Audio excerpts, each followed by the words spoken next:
अब सुन रहे हैं सुबह संदेश मॉर्निंग वॉइस। अब प्रभु का दास ओए माथ्यू पटना से वजन से वाटा जाएगा। प्रार्थना के साथ सुनिए। आवाज उठाएंगे, हम सांस बजाएंगे, है यीशु महान अपना, ये गीत सुनाएंगे। आवाज उठाएंगे, हम सांस बजाएंगे, है यीशु महान अपना, ये गीत सुनाएंगे। आवाज उठाएंगे। ईश्वर के नाम की स्तुति हो। आज का मनन के लिए पगला यूहन्ना 2 अध्याय 18 और 19 पद। हे लड़कों, ये अंतिम समय है और जैसा तुमने सुना है कि मसीह का विरोधी आने वाला है, उसके अनुसार अब भी बहुत से मसीह के विरोधी उठे हैं। इससे हम जानते हैं कि यह अंतिम समय है। वे निकले तो हम ही में से, पर हम में के थे नहीं, क्योंकि यदि हम में के होते तो हमारे साथ रहते, पर निकल इसलिए गए कि ये प्रकट हो कि वे सब हम में के नहीं है। यहाँ पर प्रेरित यूहन्ना क्रिस्तु विरोधी के बारे में कहते हैं। परमेश्वर के साथ हमारा संबंध पर हमला करने वाला एक झूठा व्यक्ति आ रहा, मसीह विरोधी।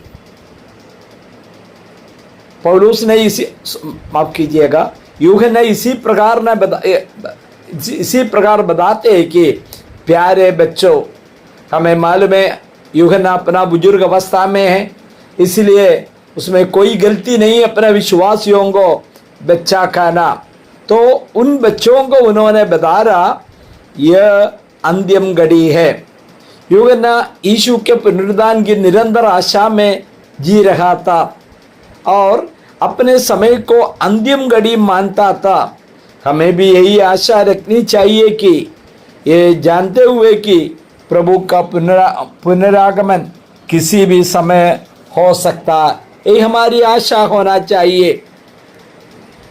हमारे समय का प्रकृति और बाइबल में अंत समय के बारे में जो कहा गया है, उसे देखते हुए हमें स्वयं को अंतिम कुछ मिनटों में होना चाहिए। इसके बाद यूहन्ना जो लिखता है, मसीह विरोधी आ रहा है। हम यूहन्ना एक ऐसा व्यक्ति का जिक्र कर रहे हैं जिसने कई लोगों की कल्पनाओं को मोहित कर लिया है, जिसमें वे लोग भी शामिल है जो बाइबल को जानते तक नहीं है। बहुत से लोग मसीह विरोधी कहलाने वाला इस व्यक्ति के बारे में अज्ञान है। एंटी क्राइस्ट कौन है? एंटी क्राइस्ट, एंटी क्राइस्ट नाम को समझना महत्वपूर्ण है। एंटी जो उपसर्ग जो शब्द का अर्थ है विपरीत। यहाँ पर एंटी क्राइस्ट यीशु मसीह का विपरीत है, वो यीशु के प्रतिस्थापित है।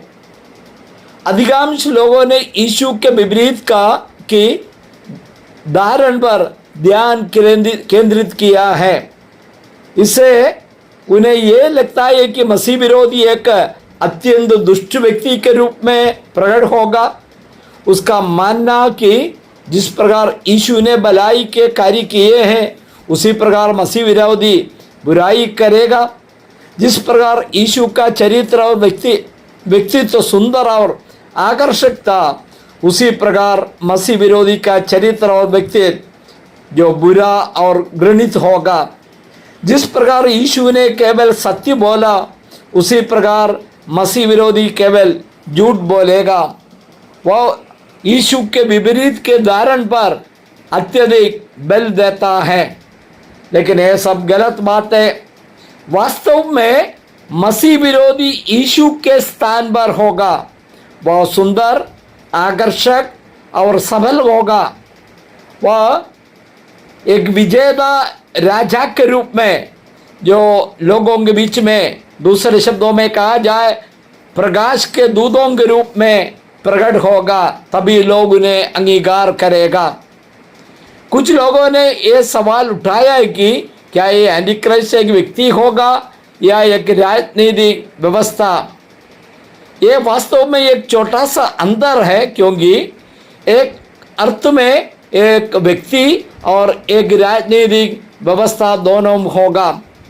काफ़ी हद तक एक व्यक्ति पूरी सरकार या व्यवस्था का प्रतिनिधि और प्रतीक होता है।